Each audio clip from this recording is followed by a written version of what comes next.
Biz mana shajaratul mavaris deb ataymiz. Qarasak, mayyitni o'ttirib yozdik.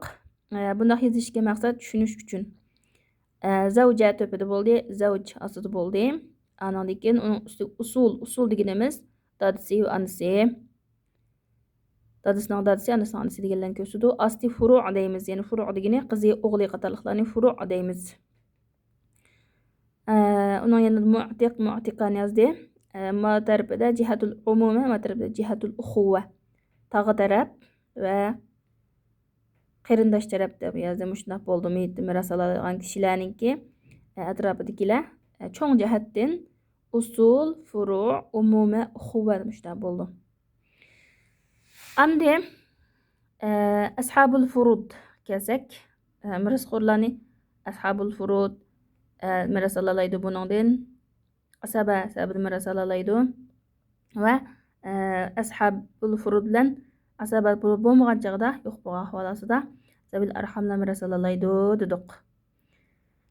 Oyatlarni sharhlab o'tdik.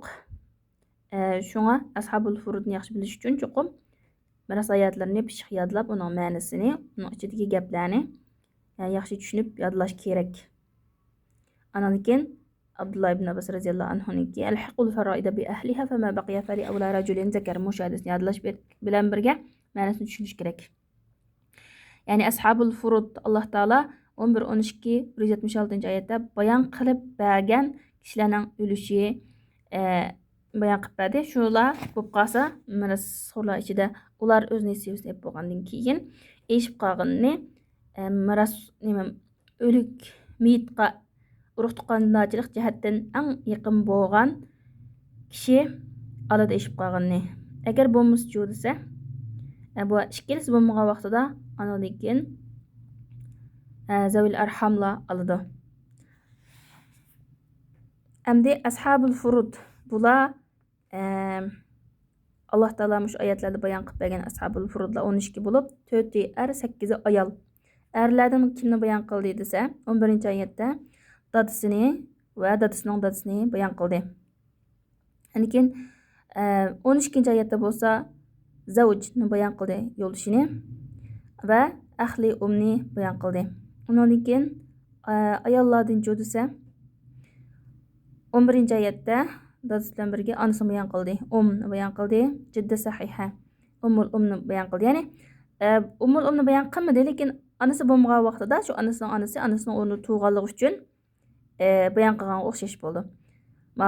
Jad sahih bo'lma o'xshash.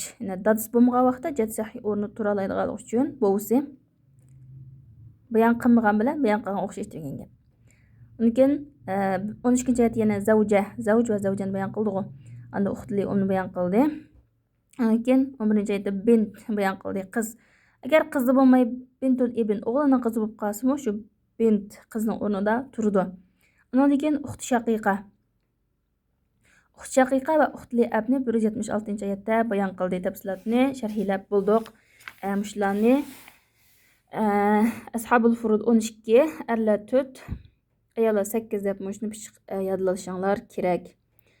Andan keyingi mazmun Alloh taolo bayon qilib bergan shu ashabul furudningki nasibasi qancha desa, 2dan 1, 4dan 1, 8dan 1, 6dan 1, 3dan 1, 2dan 1, 3dan 2. Shu 6 xil bayon qilib berdi. Biz bularningki nimasini, tafsilotini, ya'ni onasining ahvoli qandoq, onasi yo'q chog'da mo'mis bo'lib qolsa, uning ahvoli qandoq, buni shu kitobda hozir tafsili o'rganib chiqamiz.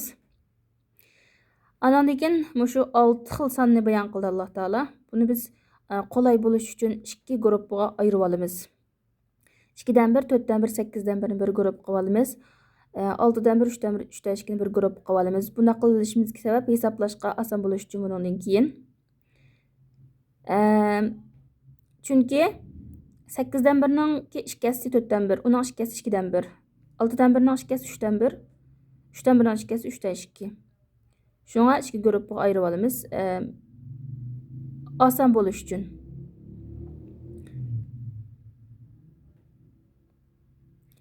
Adam takror qilish sonlariga kelsak,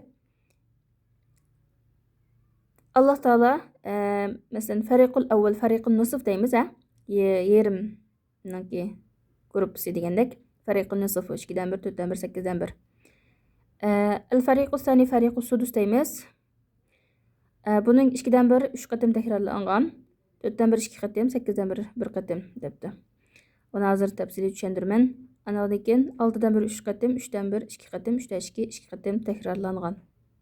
8dan 1 masalan, agar erlar o'lib ketib ayol qolgan bo'lsa, balasi bo'lib qolsa ayol kishining nesi 8dan 1 degan gap. Bir qatim takrorlangan degan gap.